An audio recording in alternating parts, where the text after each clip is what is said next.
Je suis tombé, si on peut dire comme ça, assez jeune dans des univers artistiques, mêlés à des univers humanitaires, des formes esthétiques qui racontaient des choses et transmettaient un certain nombre de messages, qui m'ont amené à organiser des événements où le spectacle vivant, la musique était souvent présente sur scène, il y a longtemps, avec Amnesty International, etc.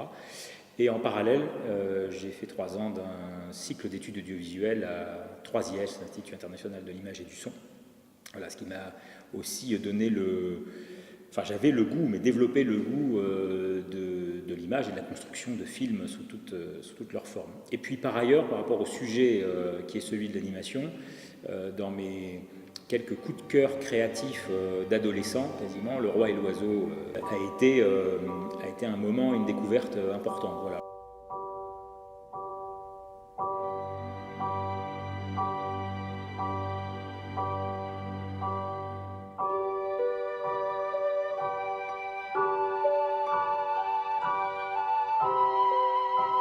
Alors, ce sont comme ça des petites graines, des ingrédients qui ne sont pas directement mon métier aujourd'hui, mais effectivement, après avoir travaillé sur des formes artistiques, des espaces pour les accueillir, et puis avec des créateurs, des artistes, des auteurs, des interprètes, des vidéastes et autres, il y a eu le désir à un moment de travailler sur des endroits, des maisons quelque part, pour favoriser l'expression, la création, la diffusion de ces différents travaux.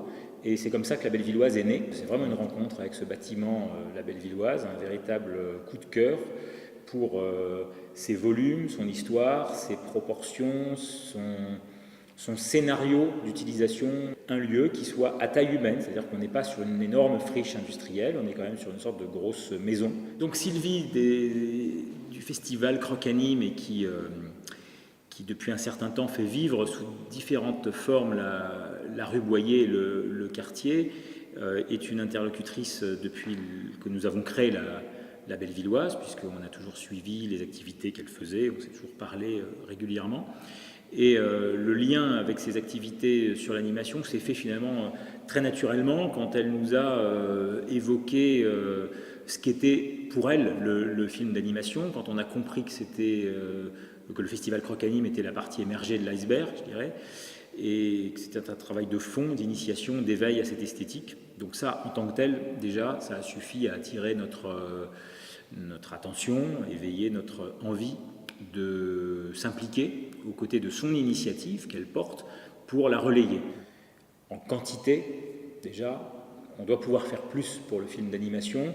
Ce serait intéressant que ce lieu soit un espace régulièrement utilisé pour cela, où on a des siestes musicales et autres rendez-vous de ce type. On peut tout à fait imaginer des siestes autour du film d'animation. Voilà. Et il y a un peu l'idée de se dire que certaines démarches artistiques, qui ne sont justement pas forcément amateurs, ni juste émergentes, mais qui sont pointues, qui ont une certaine liberté, une certaine autonomie, une indépendance, doivent pouvoir trouver des endroits où elles peuvent exister. Donc on se pose aujourd'hui aussi clairement en partenaire de ce type de développement. Voilà, c'est comment on peut passer de l'imaginaire au très terre-à-terre rôle de gestionnaire et faire que tout cela cohabite dans un même espace.